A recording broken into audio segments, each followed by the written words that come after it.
Welcome to Umeboshi Making Workshop. My name is Sawako. I'm the chef at the Earth Kitchen, Amma. Ume Workshop is something that I can't really teach outside of the video because it's a 1 month, 1.5 month process. So this is a great video recipe. And you can get the ume from the Japanese store around this time in May and beginning of June. I have a local source for ume at Otto Orchard in Granite Bay, Sacramento, and that's where I get my ume. So the ingredients, you will need the ume, and then I will explain the different types of ume that you can choose and you can get. And I have tenugoi, the Japanese towel. It's a 100% thin cotton towel, or you can use the paper towel. Bowls, the little bowls, measurement cup. If you might need a measurement cup. If you have a weight, you don't need a measurement cup. Scale. Salt in this little metal tool or toothpick. You will need a little thin skewer or toothpick. Let's talk about salt. Since this is the very simple fermentation, the only ingredients you need is salt and plum. Now, if you're living outside of Japan and if you want to try to make umeboshi, and if you can't find plum, you might be able to use a plum, the very small regular plum. It's half ripe, not soft and ripe. Some of my Japanese people were trying that and then they said it worked. So you can use the plum, half ripe plum. So the salt, I prefer to use natural rock salt or sea salt. So the sea salt, because of the pollution of the ocean, I worry about the pollution, so I would use, recently I prefer to use the rock salt. This is a Himalayan pink salt, have lots of minerals too. And in the local USA salt, I like the real salt from Utah, Great Lake. And then you probably can find your local rock salt or sea salt that you like. I don't recommend the iodine salt. Just find natural sea salt or rock salt. Now you have to choose how much salt you want. Now you can go 10% to up to 20% of salt, the weight of the ume. If you are a beginner, I would go between 13 to 15% saltiness, the salt.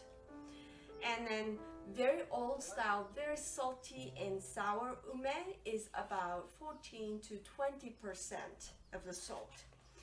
And if you don't want to consume too much salt, you can go to 10%, but you have to be very experienced and then you have to be very careful with how you layer the ume and then how you put the weight. So I usually love to make traditional, and then I would like to take a salt and minerals from the umeboshi because I drink a lot of umeboshi tea every day. So I use a really quality, good salt, and I would use about 13 to 15% of salt. Let's talk about the fermentation vessel.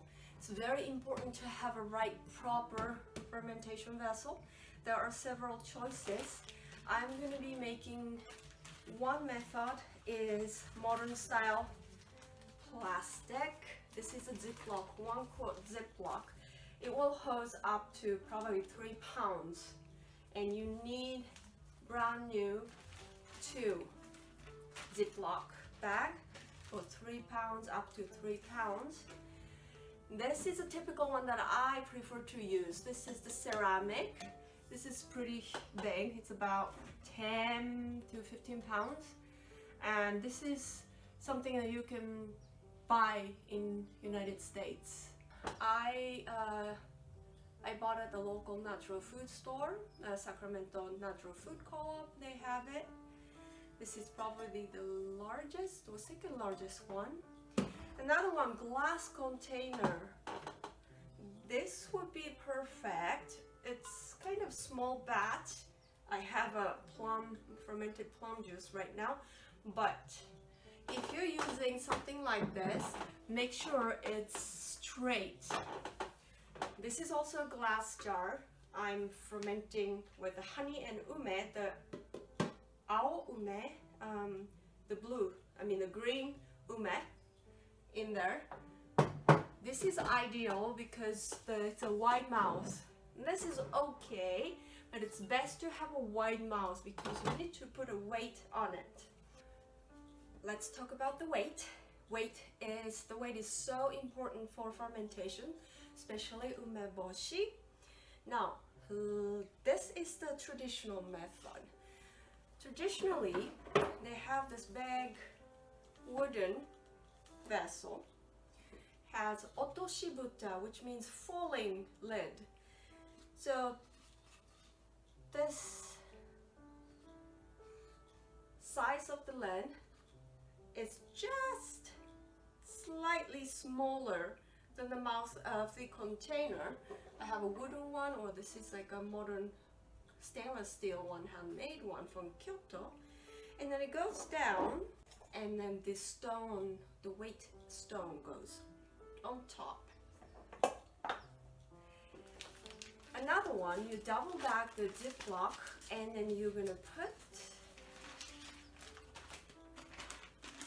double bagged one inside, and then pour the water, so water weight.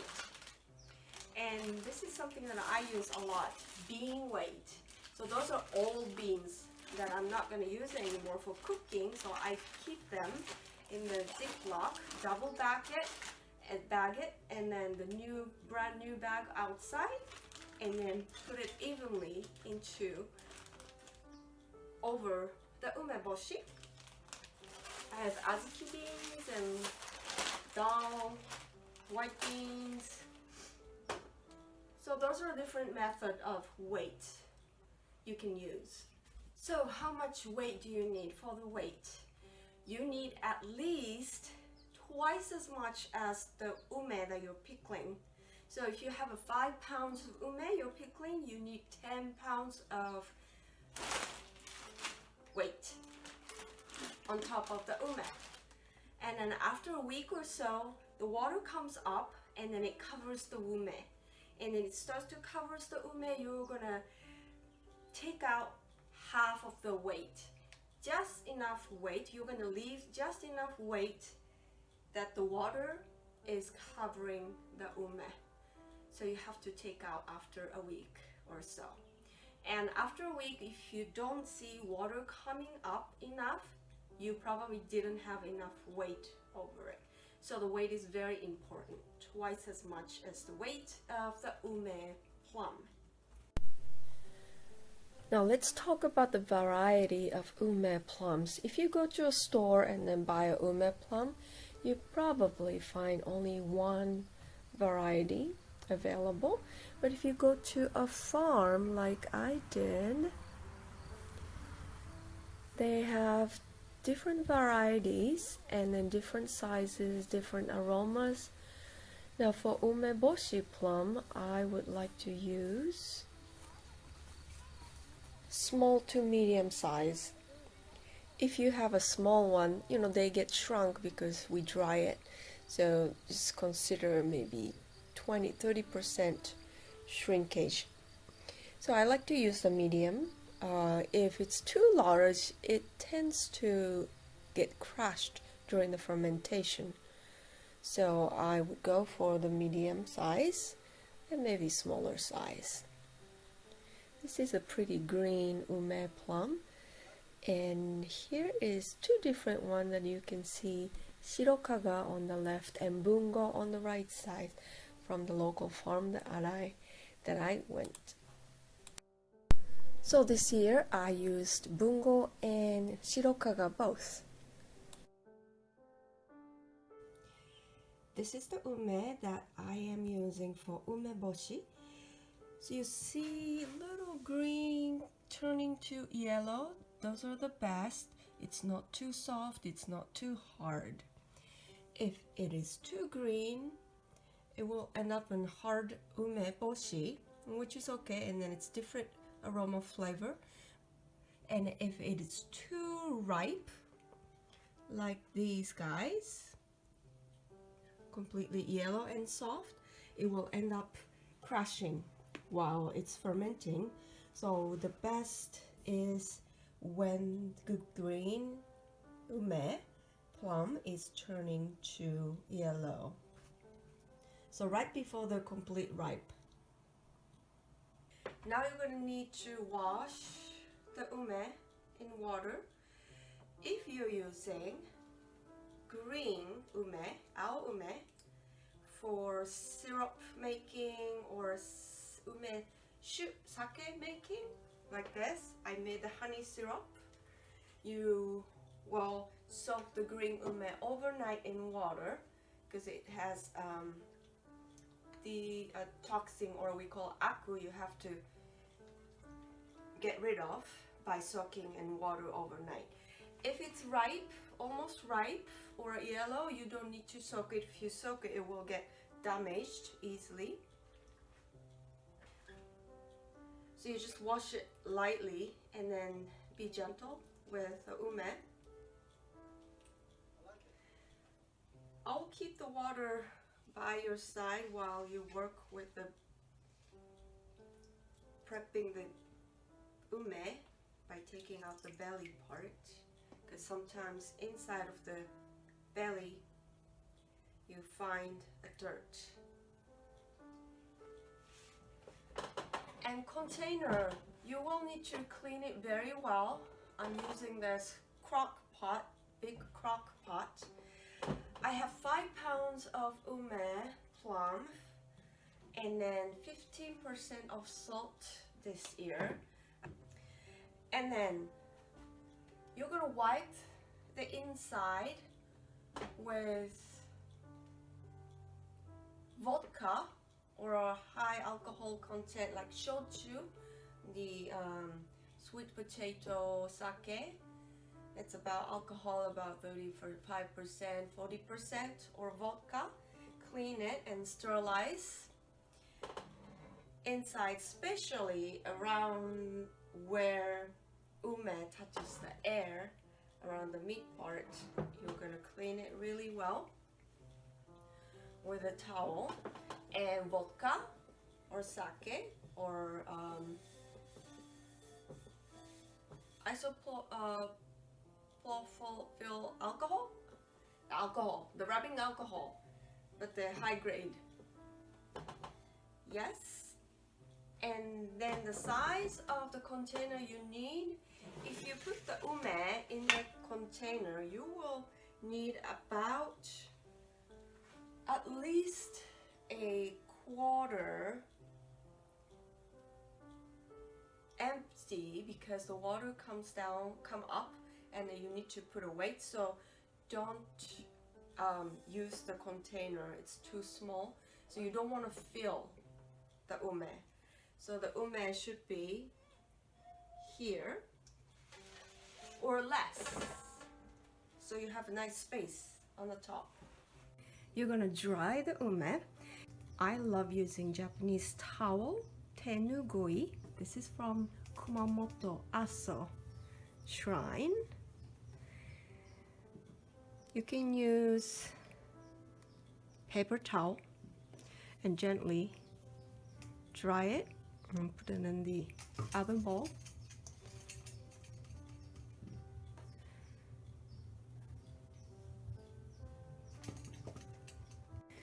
I like to leave somewhat moist, so when you sprinkle the salt over it, the salt sticks. So you don't want to completely dry or wait until dry. Umeboshi making is very simple, but this process is probably the most time-consuming part. So here's the belly of the ume plum. Use toothpick. I have this metal stainless steel tool, so you're going to be slightly digging and then take out this belly, and this one probably just a little bit. Some of them are already naturally off, like this one is already off, so you don't have to do anything.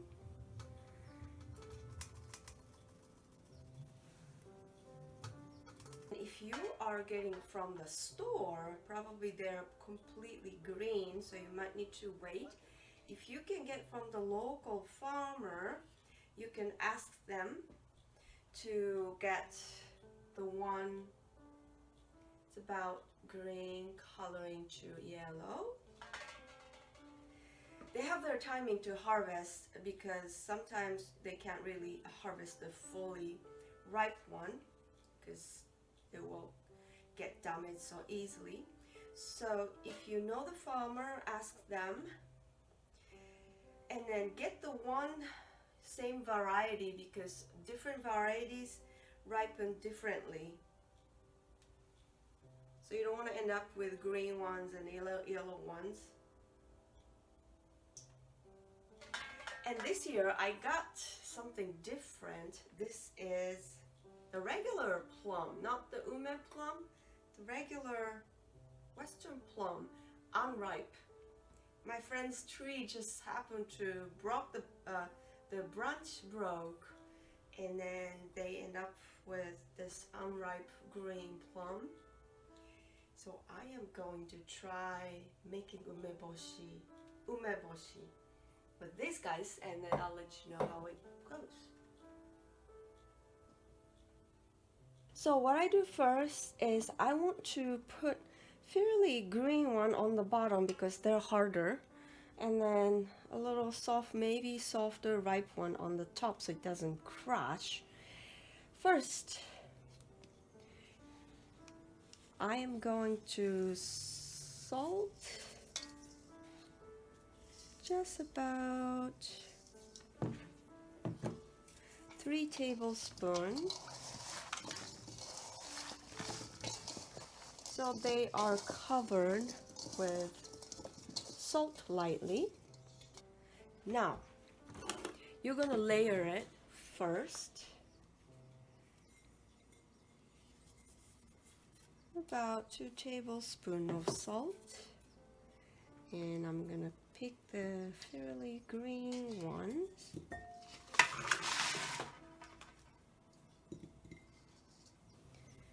Aren't they beautiful? This is the first layer, and then handle very gently so you don't bruise them. Now the first layer, you're gonna have a salt again, and second layer you're gonna get more salt. So the higher you go, the more salt you will put. So save some salt for later. Second layer.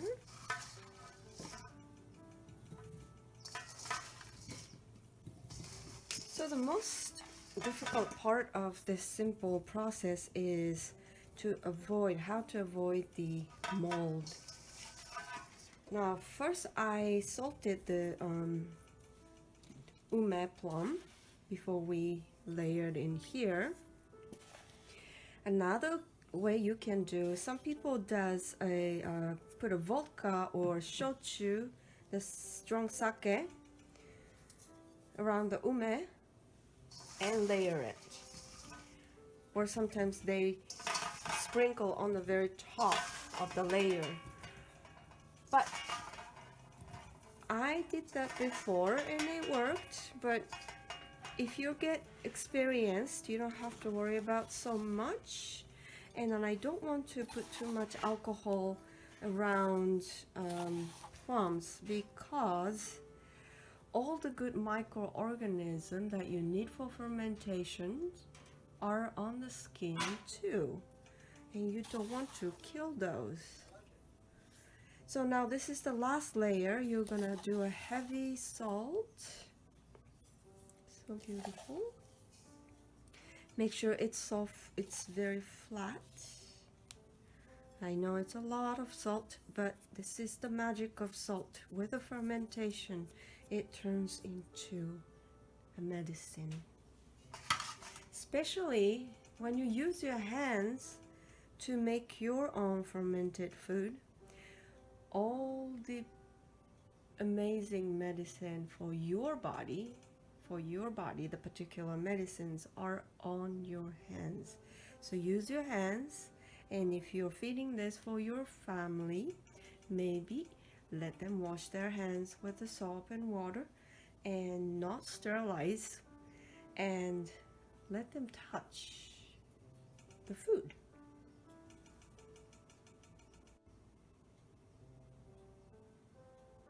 Now time to put the weight.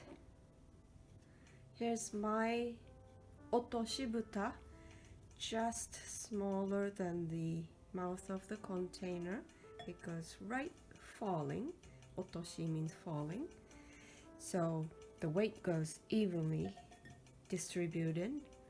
It's not quite flat. Don't worry if you don't have it, you can use the probably 1 gallon Ziploc, and then it fits. I'm using river rocks for my weight.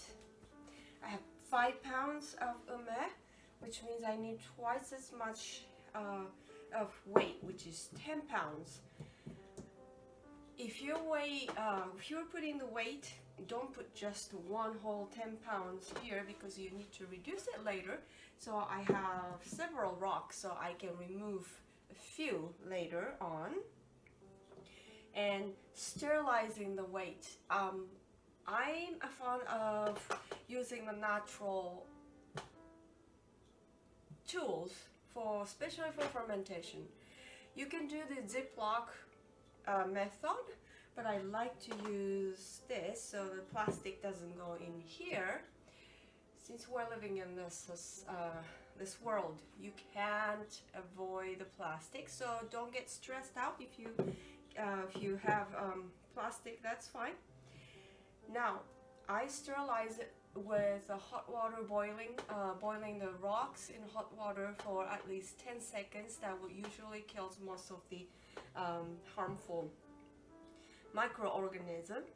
Or you can soak it in vodka or shochu to sterilize, or alcohol, isopropyl, I can still say alcohol. The food grade. Use the food grade one.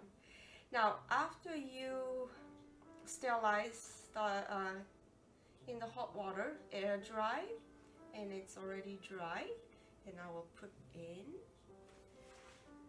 to my container like so. So for a week, every day you will check your ume and check the water. So to cover, you can use something and it fits. This actually perfectly fits. It's the pot lid. As long as it doesn't seal completely, and then keep the dust away. Use the Japanese towel, sarashi. I love those. Very thin cotton.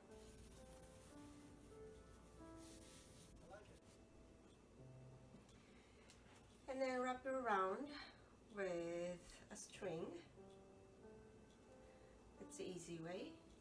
And make sure you label the date. So this is my favorite label. I always use it for everything. So, Umeboshi. Umeboshi means dried. which means we're going to dry them in the sun after fermentation. Today is 21st.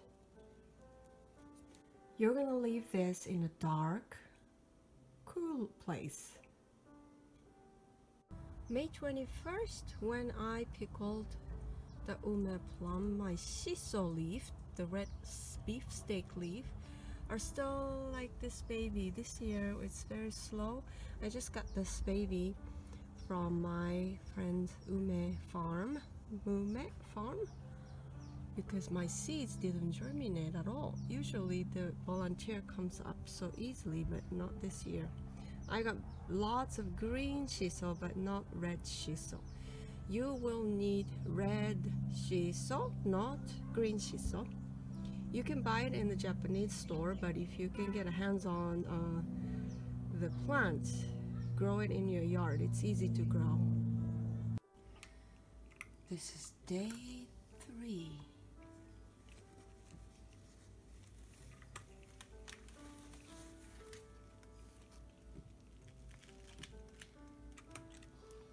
So already the juice are coming up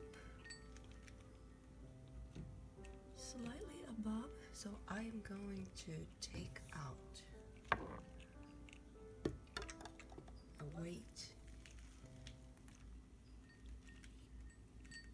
and see, that's a bubble, it's not a mold.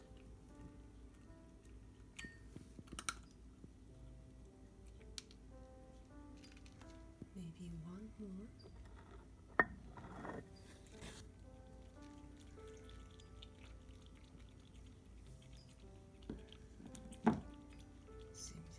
Okay.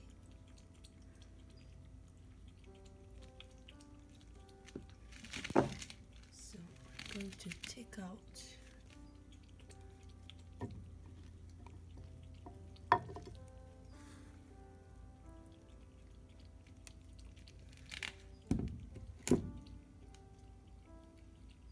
big one off, put the lighter one here. Okay, still water is above the ume.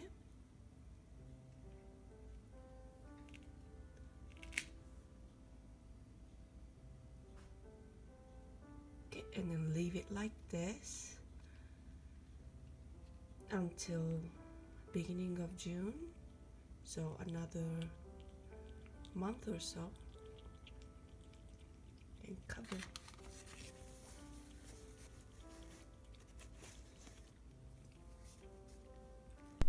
This is an example of the bean weight method.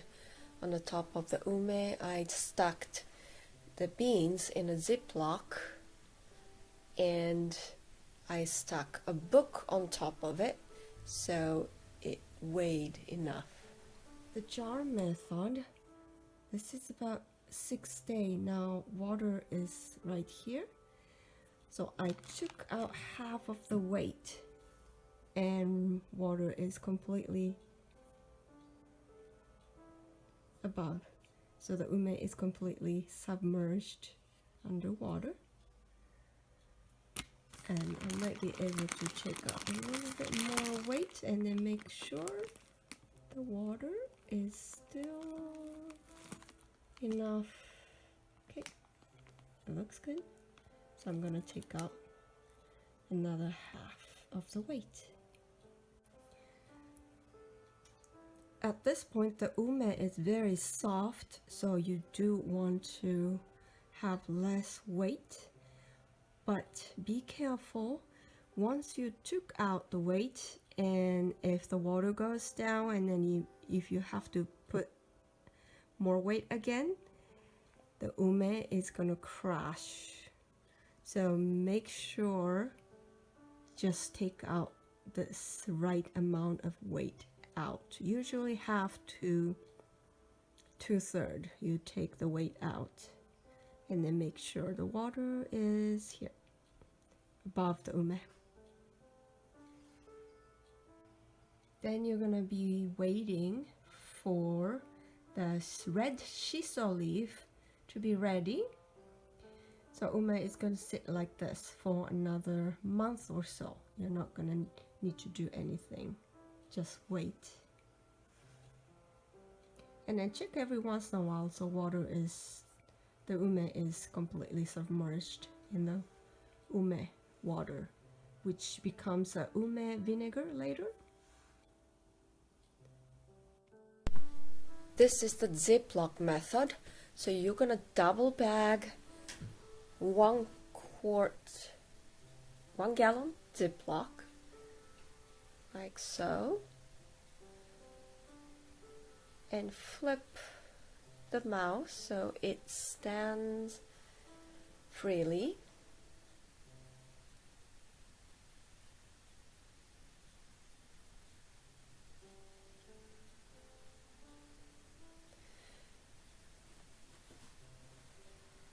And you're gonna put the first layer of salt, like a teaspoon, and layer the ume. And as you layer, you're gonna add salt, about 1 tablespoon, and the second layers, and about 2 tablespoons this time. And third layer, 2 to 3 tablespoons.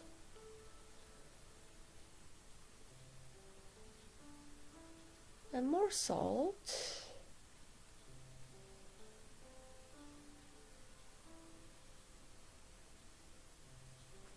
And last one. And more salt.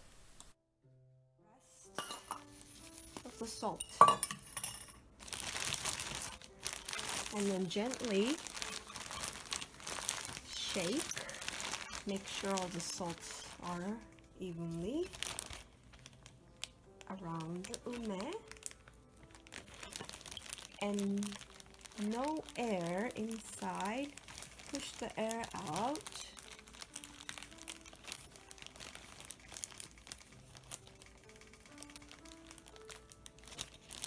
And the second one also, push the air out.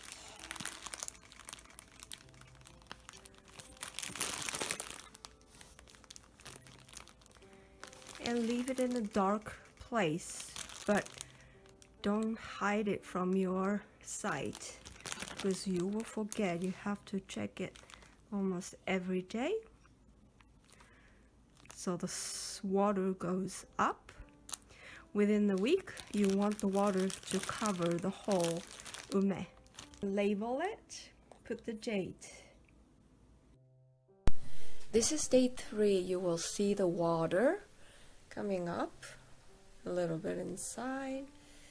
Now you're going to flip the bag so the water goes all over the whole ume, and then bring it back. This is day 10. More water is coming up, and I flipped over once a day, every day, from day 1,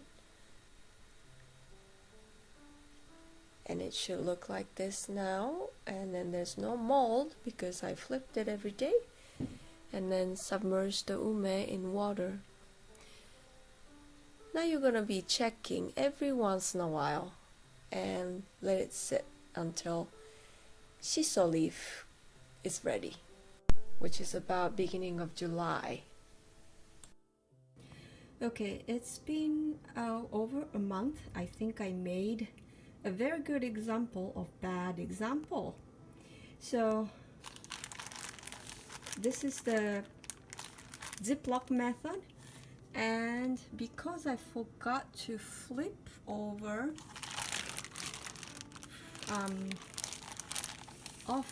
not often enough, I got some mold.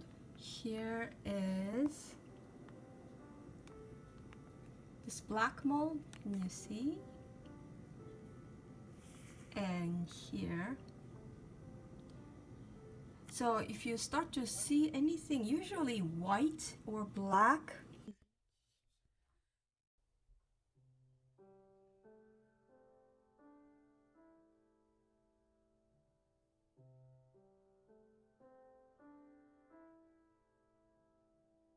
have to pick them up as soon as you see them so they don't contaminate the other, and then try to smell the inside. If you are a beginner, fermentation beginner, I would toss the whole thing if you are in doubt. If you are experienced, smell it and then you'll know if it's still good. You just need to take these out. So avoid those mold. You do have to keep the ume plum in water all the time by flipping the Ziploc at least once a day, especially in the beginning, the first couple weeks. You have to do that every day, and then after that you have to flip over maybe 2 or 3 days, once every 2 or 3 days.